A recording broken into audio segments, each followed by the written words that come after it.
टीव्हीवर नुकतीच एक ॲड बघितली. एक नवीन लग्न झालेलं कपल आहे आणि ते नवीन घर बघायला गेलेले आहेत. आणि ती मुलगी खूप जास्ती एक्सायटेड आहे, की मला पाहिजे होतं तसंच किचन आहे आणि घर आवडलंय. तर तो मुलगाही त्याची कॉलर ताठ झाली, की बघा माझे चॉईसेस कसे आहेत, माझ्या बायकोला लगेच आवडलं वगैरे. आणि तो म्हणतो की फायनल करून टाकूया. आणि त्याच्यावर लगेच तिचं पुढचं वाक्य येतं, की तुला माहिती आहे का, इथे नवीन एक फ्लायओव्हर होतोय आणि तो झाला की आईचं घर फक्त 20 मिनिटांवर येणार आहे. आणि ते ऐकता क्षणी तिचा चेहरा पडतो एकदम. तर ही टिपिकल केस झाली ममाज गर्ल असण्याची. सो हे ममाज बॉय किंवा ममाज गर्ल जर तुम्ही असाल, तर त्याचा तुमच्या कपल रिलेशनवर, इंटिमसीवर आणि ओव्हरऑल सेक्स लाईफवर परिणाम होऊ शकतो का? याविषयी जाणून घेऊया या एपिसोडमध्ये.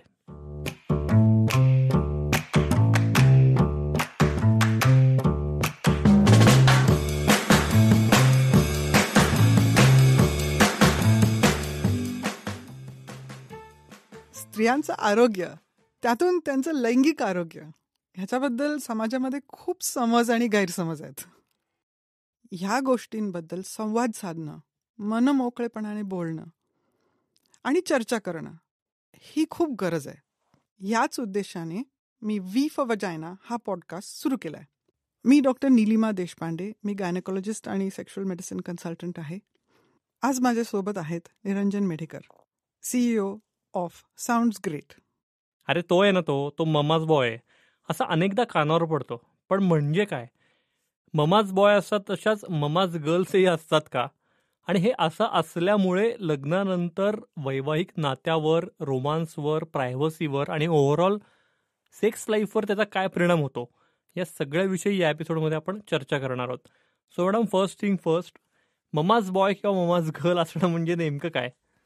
एक्झॅक्टली तुम्ही जी स्टोरी सांगितली ना पहिली, तसंच की आपल्या पेरेंट्सचं किंवा ओरिजिनल जे केअर गिव्हर्स असतात त्याची अटॅचमेंट इतकं जास्त असणं की तुम्ही एका नवीन ॲडल्ट रिलेशनशिपमध्ये आहात हे विसरून जाणं आणि कॉन्स्टंटली त्यांच्याशी चर्चा केल्याशिवाय किंवा त्यांची परमिशन घेतल्याशिवाय किंवा त्यांच्याबरोबर चेक इन केल्याशिवाय तुम्ही पुढचं पाऊल उचलत नाही.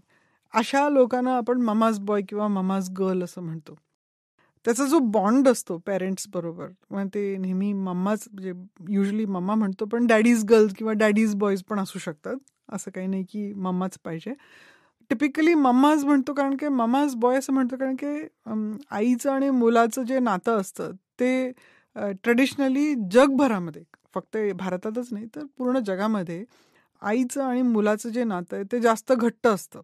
आणि लग्न झाल्यानंतर पर्टिक्युलरली जेव्हा एक नवीन स्त्री त्या मुलाच्या आयुष्यात येते, तिच्यावरती लक्ष ठेवणं, ती आपल्या मुलाला सुखी ठेवते का नाही, तिचे कुकिंग स्किल्स काय आहेत, ती अट्रॅक्टिव्ह आहे का नाही आहे, मग किती मुली आपल्या मुलावरती मरतात, पण तो एकाच मुलीबरोबर कसं राहतो किंवा तो सगळ्या मुलींपेक्षा मला कसं जास्त महत्त्व देतो, हे त्या रिलेशनशिपमध्ये एक काय म्हणावं, एक नेगेटिव्हिटी आलेली असते की जिकडे ती जी स्त्री असते ती आपल्या मुलाला इंडिपेंडंट लाईफ जगू देण्याच्यासाठी इनकेपेबल झालेली असते. कॉन्स्टंटली त्याच्यावरती लक्ष ठेवून असते किंवा त्याच्या लाईफमध्ये, त्याच्या डिसिजन मेकिंगमध्ये, एस्पेशली जेव्हा दुसऱ्या स्त्रियांच्याबद्दल तो विचार करत असतो तेव्हा त्याच्यामध्ये ढवळाढवळ करण्यामध्ये किंवा विचारपूस करण्यामुळे किंवा त्या नवीन आलेल्या स्त्रीवरती टीका करणे, तिला कमी दाखवणे की ती किती आपल्यापेक्षा युजलेस आहे हे दाखवून देणे, ह्याच्यामध्ये जेव्हा चेंज होतो आणि त्याच्यामुळे जेव्हा रिलेशनशिपमध्ये इंटरफिअरन्स होतो तेव्हा हे शब्द वापरले जातात की तो काय मम्माज बॉय आहे. म्हणजे ते रिलेशनशिप अनसॅटिस्फॅक्टरी आहे कपलमधलं. कारण काय, त्या मुलाची जी आई आहे ती तिच्या रिलेशनशिपला, त्याच्याबरोबरच्या रिलेशनशिपला जास्त महत्त्व देते कम्पेअर्ड टू त्याच्या हॅपीनेस, त्याच्या प्रोग्रेसपेक्षा. ओके, सो ही एक साईड तुम्ही सांगितलीत. आईची काय हे असते साधारण, काय म्हणू, सायकी. तर मुलाच्या बाजूने विचार केला किंवा मुलीच्या बाजूने विचार केला तर ते कसे बघतात याकडे? का त्यांचं सँडविच होत असतं? दोन्ही होऊ शकतं. फॉर एक्झाम्पल, काही रिलेशनशिप्समध्ये, कुठल्याही रिलेशनशिपमध्ये एका व्यक्तीमध्ये सपोज खूप कंट्रोलिंग टेंडन्सी असली की त्यांच्या लहानपणीमध्ये काय जे ट्रॉमाज घडले असेल, त्यांची एक वागायची पद्धत झालेली असते की प्रत्येक गोष्टीवरती मी लक्ष ठेवलं आणि ते कंट्रोल केलं तर काही फेल व्हायची किंवा निराशा व्हायची शक्यता कमी असते. ह्याला आपण कंट्रोलिंग टेंडन्सीज म्हणतो. तर ते कंट्रोलिंग टेंडन्सीज त्यांच्या पलीकडे जाऊन त्यांच्या रिलेशनशिप्समध्ये पण उतरतात. म्हणजे फक्तच त्या गोष्टी नाही कंट्रोल करत, की घर खूप नीटनेटकं ठेवणं किंवा काम माझं परफेक्ट आहे. तर ते रिलेशनशिप्सला पण कंट्रोल करतात. कोणी कसं वागायचं, कोणी किती वाजता यायचं, कोणी किती वाजता जायचं, कोणी कसं जेवायचं, कसं खायचं, टेबलवरती कसं बसायचं, किती वाजता जेवायचं, काय करायचं. हे घरातले जे काम करणारे व्यक्ती असतात त्यांच्यावरती थोडंसं केलं तर त्यांना ॲक्सेप्टेबल असतात, कारण की ते काय 24 तास या व्यक्तीबरोबर घालवत नसतात. ते एखादा तास काम करतात आणि मग निघून जातात. पण घरातली जी मुलं असतात त्यांचं काय होतं, की अशा कंट्रोलिंग व्यक्तीमुळे राहिल्यामुळे डिसिजन मेकिंग करायची जी ॲबिलिटी असते ते घालवून बसतात. हो. कारण काय बाय डिफॉल्ट कोणीतरी दुसरं त्यांच्यासाठी डिसिजन घेत असतंय आणि मग काय होतं, की त्यांना जी सेन्स ऑफ सेफ्टी किंवा सिक्युरिटी असते ती दुसरं कोणीतरी डिसिजन मेकिंग आपल्यासाठी करतंय ह्याच्यावरनं येते. मग जसं जसे हे लोक मोठे होतात आणि इंडिपेंडेंट व्हायला लागतात त्यांच्यामध्ये एक इन्फिरियॉरिटी कॉम्प्लेक्स येतो किंवा न्यूनगंड येतो, की आपण जोपर्यंत पूर्ण गोष्टी चेक केलेल्या नसतात आपल्या केअरगिव्हर सोबत, आईबरोबर किंवा वडिलांच्या सोबत, तोपर्यंत आपण कुठली गोष्ट करायची नसते, कारण काय त्याच्यामध्ये काहीतरी वाईट होऊ शकतं. आणि जर वाईट झालं तर तो आपला फॉल्ट असतो, कारण काय आपण आई वडिलांना विचारलं नाही. त्यांना माहिती असतं ना जास्त, कारण काय ते आपल्यापेक्षा मोठे असतात. मग काय काय बिघडू शकतं, काय काय नाही होऊ शकत हे त्यांना ऑलरेडी माहिती असतं. मग त्यांना विचारलं नाही तर आपल्याला कळणार नाही, आपल्याला कळलं नाही तर आपल्याकडनं चूक होईल.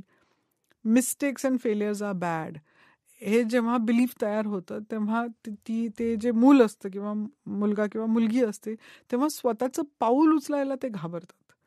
मग अशी जेव्हा व्यक्ती लग्न करते किंवा रिलेशनशिपमध्ये जाते त्या क्षणी ही गॅरंटी कधीच नसते ना की रिलेशनशिप हॅपी असणार आहे किंवा सॅटिस्फॅक्टरी असणार. रिलेशनशिपमध्ये जाणं हेच ह्युमन बिईंगचे ग्रोथचं प्लॅटफॉर्म असतं, की आपण स्वतःला एका दुसऱ्या व्यक्तीच्या आधाराने एक्सप्लोर करत असतो. आपलं व्यक्तिमत्व, आपले लाईक्स, डिसलाईक्स, चॉईसेस, प्रेफरन्सेस. जे मूल त्यांच्या पेरेंट्सच्या कंट्रोल इश्यूजमुळे एक्सप्लोरच केलेलं नसतं की आपल्याला काय आवडतं काय नाही, जे सांगितलं ते केलं गेलेलं असतं, ते मूल रिलेशनशिपमध्ये गेल्यावरती खूप सफर करतं. कारण की त्यांना माहितीच नसते की त्यांना काय आवडतं काय नाही आवडत आणि ते सांगू शकत नाहीत समोरच्या व्यक्तीला. समोरचाही व्यक्ती तसा असला कंट्रोलिंग फॅमिलीमधनं तर ते युजली ॲक्सेप्ट करतात. फॉर एक्झाम्पल आपण हे ट्रेडिशनल जॉईंट फॅमिलीजमध्ये एक्सपिरियन्स करतो की एक मुलगी जी असते, लहान मुलगी असते, अशाच कंट्रोलिंग फॅमिलीमधनं जाऊन लग्न करून नवऱ्याच्या घरी जाते, जिथे पण असेच कंट्रोल इश्यूज असतात. सगळे अडल्ट्स मोठे असतात, ते सांगतील तसं वागायचं असतं, गप्प बसायचं असतं, जास्त बोलायचं नसतं. तर त्या मुलीचे कंट्रोल इश्यूज कुठे बाहेर पडतात तर बेडरूममध्ये बाहेर पडतात. कारण की ती एकच जागा असते जिथे ती नाही म्हणू शकते किंवा हो म्हणलं तर ती संकोच करून हो म्हणते किंवा आपलं मन मारून काम करते. मग तिच्यामध्ये बाकीचे आजार व्हायला लागतात, हेडेक्स होणं, इकडे तिकडे दुखणं होणं, सारखं आजारी पडणं. त्याची गरज पडायला लागते, कारण काय बाकी कशाही वरती तिचा कंट्रोल नसतो. हो. तर हे जे सीन्स असतात, हे जे प्ले आउट करत असतात, हे जे ड्रामाज असतात, हे वारंवार आपल्याला बघायला मिळतात अशा कपल रिलेशनशिपमध्ये.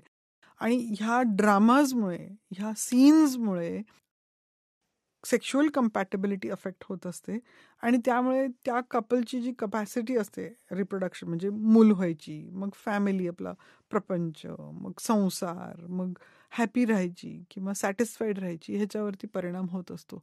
आणि त्यांच्या रिलेशनशिपवरती जेव्हा परिणाम व्हायला लागतो तेव्हा त्याचं जे रिपरकशन असतं किंवा साईड इफेक्ट असतो तो पूर्ण फॅमिलीवरती होत असतो. जर ती जॉईंट फॅमिली असली तर अर्थात जॉईंट फॅमिलीमध्ये राहणाऱ्या सगळ्या लोकांमध्ये तो परिणाम होत असतो. आणि सपोज ती जॉईंट फॅमिली नसली आणि रिमोट असली तर सुरुवातीला सांगितलेल्या स्टोरीसारखं असतं की काही झालं तरी आधी आईला फोन. माझ्याकडे असे कपल परवाच आलं होतं की ती मध्ये दिवसातनं रोज 1 तास आईशी का बोलावं लागतं तिला, आणि काय सांगत असते ती, का चेकअप करावं लागतं. तिथं सुरुवातीला वाटतं हां किती छान आहे ना, आईला किती छान बोलते ती, आणि हळूहळू त्याचा जो चिडकेपणा होता ओव्हर द इयर्स तो इतका वाढला होता की त्याला तर ती नकोशी झाली होती, कारण काय ती आईशी बोलत होती अजूनही. आणि तिचं असं झालं की तो जितका तिचा तिरस्कार करतो, जितकं तिच्यावरती रागवतो, तितकं ती आईशी जास्त बोलते. सो एक ट्रॅप झालेलं आहे, हे एक विशस सायकल झालेलं असतं. तर हे कंट्रोलिंग बिहेवियर जो असतो तो त्या रिलेशनशिपला कंटॅमिनेट करत असतो आणि त्या मुलाच्या दृष्टीतनं त्याची जी ग्रोथ असते किंवा इव्होल्युशन असतं ते हॅम्पर होत असते, सेक्शुअली सुद्धा, रिप्रोडक्टिव्ह सुद्धा, आणि एकूण त्याचा जो इफेक्ट असतो त्याच्या कामावरती, त्याच्या कामावरच्या रिलेशनशिपवरती, बाहेरच्या रिलेशनशिपवरती पण होत असतो. सो मॅडम, कुठल्याही कपल रिलेशनमध्ये प्रायव्हसी ही सगळ्यात महत्त्वाची असते, की काही गोष्टी असतात की ती त्या कपलमध्येच राहणं अपेक्षित असतं आणि आवश्यकही असतं. तर हे ममाज बॉय असल्यामुळे किंवा आईला सगळंच शेअर करण्याची सवय असल्यामुळे ती प्रायव्हसीच कुठेतरी नाहीशी होते आणि म्हणून इश्यूज वाढतात खूप. ॲब्सोल्युटली. म्हणजे मी म्हणेन की आजपर्यंत आय थिंक 80% जे माझ्याकडे क्लायंट्स येतात त्यांच्यामध्ये हा प्रॉब्लेम दिसून येतो, की एक ना एक कुठला ना कुठेतरी जो पार्टनर असतो, भीतीमुळे, संकोचामुळे, लोक काय म्हणतील, समोरचं काय म्हणेल, इनलॉज काय म्हणतील, ह्या गोष्टीमुळे एकमेकांशी कुठली तरी गोष्ट डिस्कस न करता ज्या गोष्टीला ते सेफ समजतात, म्हणजे आपले आईवडील, त्यांच्याकडे ग्रॅव्हिटेट होतात. हा सगळा जो खेळ आहे तो भीती वाटल्यामुळे, सेफ फील न केल्यामुळे, ओपननेस नसल्यामुळे, कम्युनिकेशन इझी नसल्यामुळे होत असतो. की जो डिफॉल्ट पोझिशन काय आहे त्या पर्सनची, की मी कुठे सेफ फील करते माझे फिलिंग्स किंवा थॉट्स एक्सप्रेस करायला, तिथे ती जाऊन करत असते. तर फॉर एक्झाम्पल कुठल्या कपलमध्ये जर तक्रार असली की ती सारखी आईकडेच जाऊन बोलते किंवा तो सारखा आईकडेच जाऊन बोलतो किंवा वडिलांकडे जाऊन बोलतो, तर 2 गोष्टी महत्वाच्या नाही, एक ऐकणारा पाहिजे आणि एक बोलणारा पाहिजे. राईट. आणि किंवा दुसरं त्याच रिलेशनशिपमध्ये एक न ऐकणारा पण पाहिजे, की मी किती केलं तरी तो ऐकतच नाही, आमच्यामध्ये संवादच होत नाही, आमच्या नेहमी भांडणच होतात, कधी बोलायला लागलं की ते वाकडच समजतात, माझं कुठलंच बोलणं सरळ घेतलं येत नाही. तर या रिलेशनशिपमध्ये ऐकणं आणि बोलणं दोन्ही ॲब्सेंट आहे. म्हणून जिथं ऐकणं आणि बोलणं आपल्याला आवडतं तिथं जाऊन ते ऐकणं आणि बोलणं केलं जातं.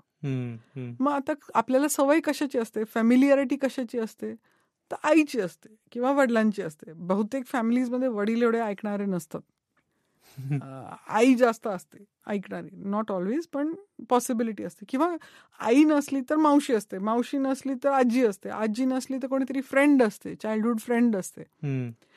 आपण कुठल्या रिलेशनशिप बरोबर वाढलेलो आहोत आणि त्या रिलेशनशिपमध्ये आपण डिफॉल्ट पोझिशन कुठली होती जिथे आपण जास्त बोलत आणि ऐकत होतो, तिथे आपण ग्रॅव्हिटेट होतो सेफ फील करायला. तर ह्याचा अर्थ झाला की ममाज बॉय किंवा ममाज गर्ल असणं हा प्रॉब्लेम नाही आहे, त्या रिलेशनशिपमध्ये सेफ्टी, सिक्युरिटी आणि बाउंड्रीज नाही आहेत म्हणून हे घडत असतं. ओके.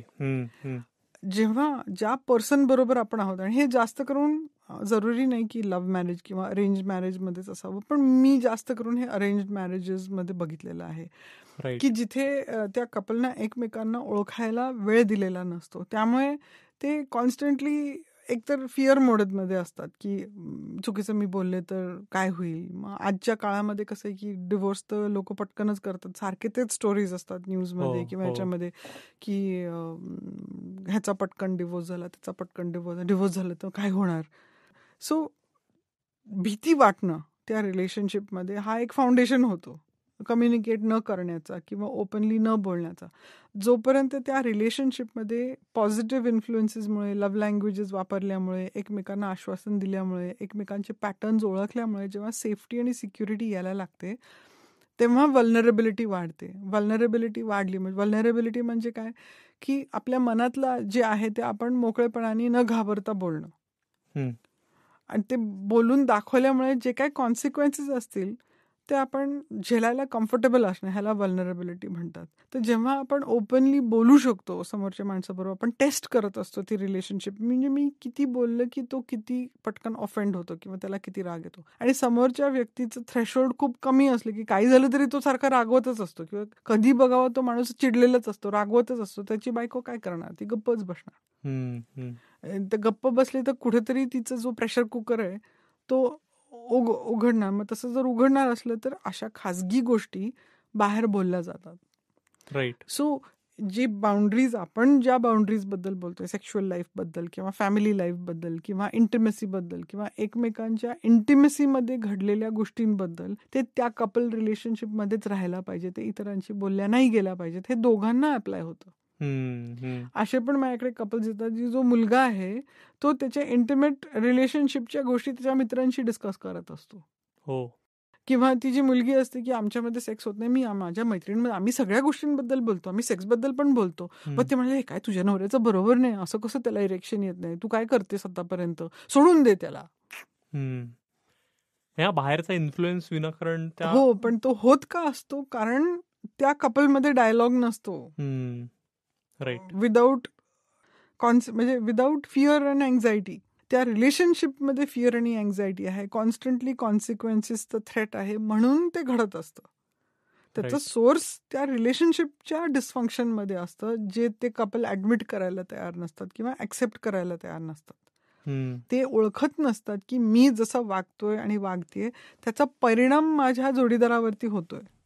राईट. आणि तो परिणाम काय आहे, तो माझ्यापासून दुरावतोय का जवळ येतोय, कुठली गोष्ट मी करते किंवा करत नाहीये ज्याच्यामुळे तो दूर होतोय आणि जवळ होतोय, हे जोपर्यंत ऑब्जेक्टिव्हली इव्हॅल्युएट करता येत नाही तोपर्यंत ती जी ऍक्टिव्हिटी असते ती वाढवता किंवा कमी करता येत नाही.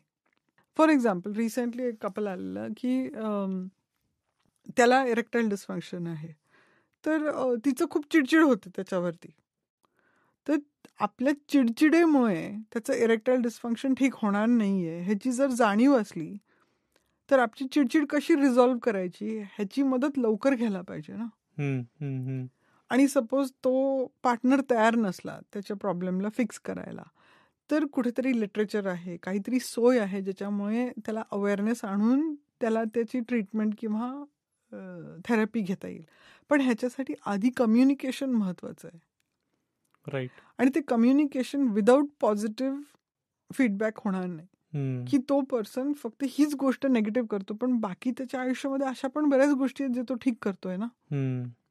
राईट. की तो सिम्पल आहे, जेंटल आहे, तो वेळेवरती घरी येतो, त्याचे काय ॲडिक्शन्स नाही आहेत, तो अभ्यास छान करतो, तुला बाकीच्या गोष्टींमध्ये कसं सपोर्ट करतो, तो उगीचच फालतू गोष्टी बाहेर बोलत नाही, तुमच्या रिलेशनशिप सँक्टिटी ठेवतो, तुमचे बाउंड्रीज फॉलो करतो. तर मग ह्या गोष्टींना अप्रिशिएट न करता फक्त एका गोष्टीवरती टीका करणं हे महाग पडतंय त्या रिलेशनशिपमध्ये. कारण की ते रिलेशनशिप अजून सेपरेट होते, त्याच्यामध्ये ब्रेक वाढतोय, कमी नाही होत आहे त्या वागण्यामुळे. तर आपल्या बिहेवियरचा त्या रिलेशनशिपच्या इंटिमेसीवरती किंवा क्लोजनेसवरती काय इफेक्ट आणतोय हा मॅच्युरिटीचा पण भाग आहे आणि अवेअरनेसचा पण एक भाग आहे. का ह्याचं सोल्युशन माझ्या आई वडिलांकडे नाही आहे. जे रिलेशनशिपमध्ये डिफिकल्टी ती रिलेशनशिपमध्येच आहे. बरोबर. आणि त्याच्यासाठी आपल्याला फ्रेंड्स हे आपले थेरपिस्ट नाही आहेत.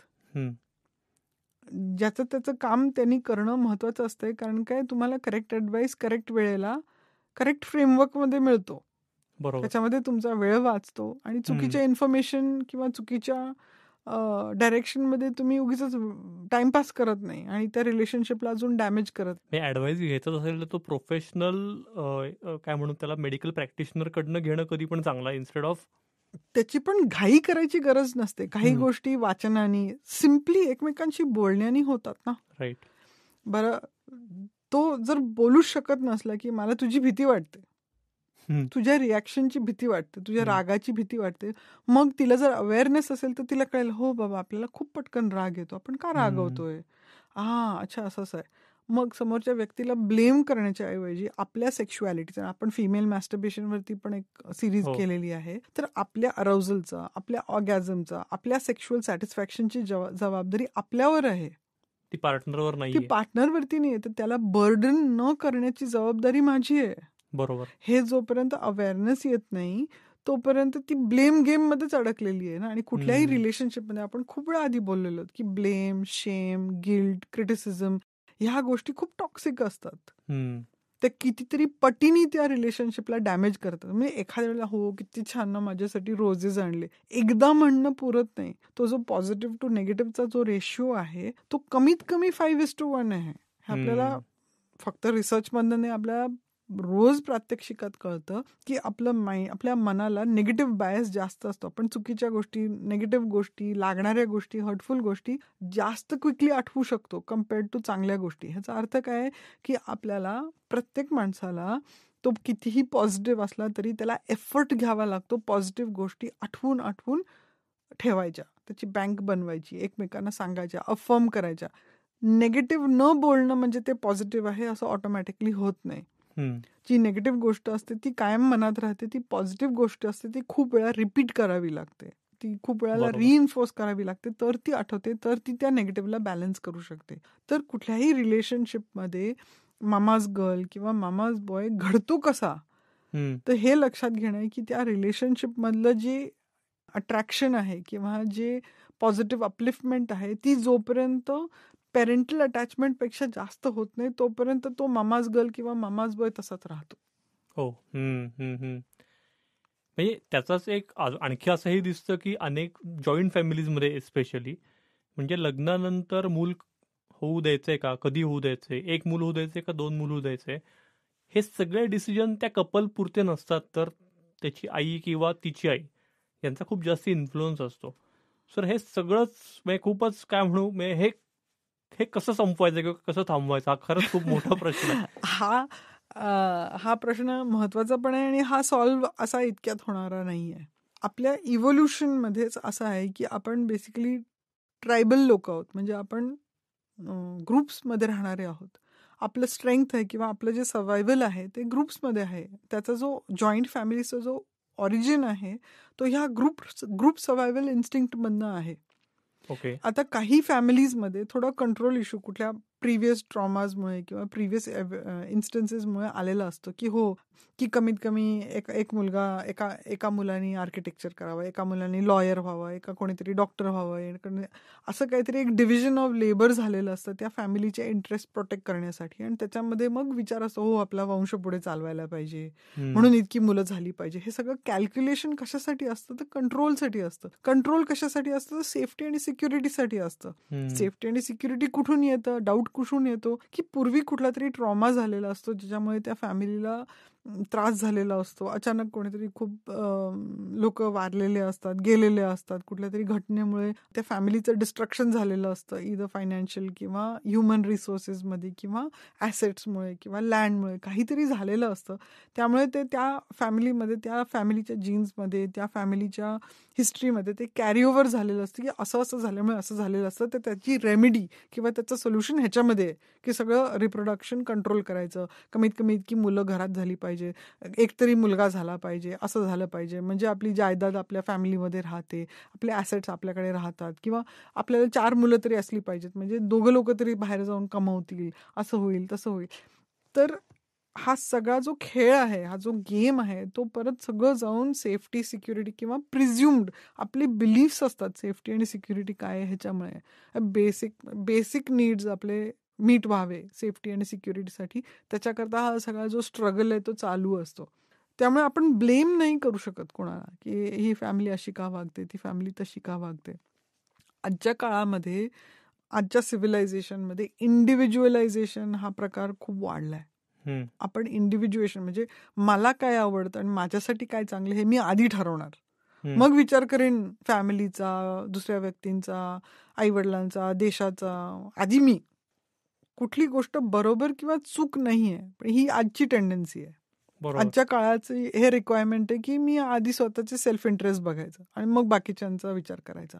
तर जे ट्रान्झिशनमध्ये असतात, की जे जॉईंट फॅमिलीमधनं न्यूक्लिअर फॅमिलीमध्ये जात असतात, त्यांना सगळ्यात कठीण जाते हे ट्रान्झिशन. कारण की अर्धा भाग असतो की नाही आपल्याला फॅमिलीचा विचार केला पाहिजे, आपल्या आईवडिलांचा विचार, त्यांना सांभाळायला पाहिजे, त्यांचं बघितलं पाहिजे, त्यांनी पण आपलं बघितलं पाहिजे. शेवटी कोण कोणासाठी असतं, रक्ताची नाती महत्वाची असतात, हा एक कॉन्फ्लिक्ट. आणि दुसरा भाग असं नाही आपल्याला आपण स्वतःचं बघितलं नाही तर कोण बघणार, थोडंच कोणी येणार आहे मला बघायला, माझं सिक्युअर केलं पाहिजे, माझे फायनान्सेस, माझं रिलेशनशिप, माझी पोरं, त्यांचं फ्युचर. मग भांडणं, मग अरे तुमची मुलं अब्रॉड गेली, आमची मुलं जाऊ शकली नाही, आमचे फायनान्सेस एवढे चांगले नव्हते, आम्ही गावाकडे राहिलो, आम्ही आई वडिलांना सांभाळलं, आम्ही जमीन जादी सांभाळली, तुम्ही काय केलं. कुठल्या गोष्टीवरनं कुठल्या फॅमिलीमध्ये भांडणं होतील हे त्या प्रत्येक युनिटवरती अवलंबून असते की ते कुठल्या पर्स्पेक्टिव्हनी त्यांच्या एक्सपिरियन्सेसकडे बघत असतात. तर आपण कोणाला ब्लेम नाही करत, आपण कोणाला शेम करत नाही. प्रत्येक व्यक्तीचा तेवढाच हक्क असतो त्याच्या आयुष्यातला आनंद घेण्यासाठी. आपण कसे फुलफिल होतोय, आपण स्वतःचं लाईफ आणि आपल्या जोडीदाराचं किंवा आपल्या फॅमिलीचं किंवा आपल्या सोसायटीचं लाईफ कसं बेटर करतो आपल्या क्वालिटीजनी किंवा आपल्या स्ट्रेंथ्सनी, हे त्या इंडिव्हिज्युअलचा प्रश्न असतो आणि तो कल्चरली आणि टाईमनी बदलत असतो. बहुतेक लोकांना आपल्या सोशिओ कल्चरल नॉर्म्सपेक्षा वेगळं करायला काही आवडत नसतं. आपली जी हर्ड मेंटॅलिटी आहे किंवा त्याच्यामध्ये आपल्याला सेफ्टी आणि सिक्युरिटी वाटते म्हणून आपण सगळे करतात तसं करायला जातो. ह्याच्यामध्ये खूप इंटरेस्टिंग रिसेंटली मी पुस्तक वाचलंय मॉर्गन हुसेलचं. त्यांनी सायकॉलॉजी ऑफ मनी म्हणून एक पुस्तक लिहिलंय. तसंच एक दुसरं पुस्तक आहे सेम ॲज एव्हर म्हणून, की आपण सेंचुरीज काय आत्ताच काय कायम त्याच गोष्टी आपण तेच वागणं रिपीट का करतो. आणि ह्युमन सायकॉलॉजी आणि बिहेवियरबद्दल ते पुस्तक आहे. वेगवेगळ्या सर्कमस्टन्सेसमध्ये आपण त्याच गोष्टी घेऊन परत कसं वागतो हे त्या पुस्तकातनं शिकायला मिळतं. आणि हे आपण रिलेशनशिप्समध्ये पण बघतो. इंडिव्हिज्युअल सेफ्टी, आपल्या पार्टनरची सेफ्टी, आपल्या मुलांची सेफ्टी, ह्याला प्रायोरिटी देणारे लोक. मग फॅमिलीजमध्ये मग ममाज बॉय ममाज गर्लचं जे बिगिनिंग आहे ती ह्या safety security, lack of safety and security and control इश्यूजमुळेच निर्माण झालेलं. मग कुठली जॉईंट फॅमिली आहे त्याच्यामध्ये डिक्टेशन असणं मुलांवरनं किंवा आपली प्रोजेनी, आपलं पुढं वंश चालवण्यावरनं, किंवा कोणी कुठल्या फॅमिलीने त्यांचे फायनान्सेस कसे मॅनेज करायचे, कसं डिसिजन घ्यायचं, काय करिअर करायचं, कुठला उद्योग करायचा, हे सगळं त्याच्यावरनं डिसाईड होत असतं की त्या फॅमिलीसाठी किंवा त्या युनिटसाठी सेफ काय आहे. इंटरेस्टिंग आहे खूप. आणि तुम्ही म्हणलं तसं जजमेंटल होण्यात पॉईंट नाही आहे. म्हणजे हा माणूस किंवा ही फॅमिली बरोबर आणि ही चूक असं ठरवणं हे खूप चुकीचं आहे. फक्त या सगळ्यात आपण कपल रिलेशनशिपबद्दल बोलतोय या पॉडकास्टमध्ये म्हणून की कपल्सनी त्यांचे इंटरेस्ट सेफगार्ड होत आहेत ना, त्यांची इंटिमसी, त्यांचं लव्ह लाईफ सिक्युअर होतंय ना, हे पण प्रायोरिटीने बघितलं पाहिजे. का तुम्ही बाहेरच्या कुठल्या व्यक्तीमुळे किंवा घरातल्याच व्यक्तीमुळे दुसऱ्या इन्फ्लुअन्स होताय का विनाकारण, तो याचा विचार करणं खूप गरजेचं आहे. कारण ते म्हणतात शेवटी नवराच बायकोला असतो आणि बायकोच नवऱ्याला असते, लॉंग टर्ममध्ये विचार करता. त्यामुळे तो जर बेस असेल तर ते रिलेशन बाकी कुठल्या गोष्टींमुळे विनाकारण इन्फ्लुअन्स होत नाहीये आणि सफर होत नाहीये ना, हे बघणं खूप गरजेचं आहे. येस, भेटूया पुढच्या एपिसोडमध्ये अशाच आणखी एखाद्या महत्त्वाच्या इंटरेस्टिंग विषयावर गप्पा मारायला. आणि हो, व्ही फॉर व्हजायना हा पॉडकास्ट तुम्ही अजून सबस्क्राईब केला नसेल तर यूट्यूबवर लगेच सबस्क्राईब करा. कारण आता सबस्क्रायबर्सही खूप छान वाढत आहेत आणि रिस्पॉन्सही चांगला मिळतोय. त्याच्यामुळे पुढच्या सगळ्या एपिसोड्सची नोटिफिकेशन मिळवण्यासाठी सबस्क्राईब नक्की करा. तसंच हा एपिसोड आवडला असेल तर याची लिंक तुमच्या फ्रेंड सर्कलमध्ये किंवा नातेवाईकांना नक्की शेअर करा. ऐकत राहा V for vagina podcast. Disclaimer. This podcast is for general information purposes only. It does not constitute the practice of medicine, nursing, or other professional healthcare services, including the giving of medical advice. No doctor-patient relationship is formed. The use of this information and the materials linked to this podcast is at the user's or listener's own risk.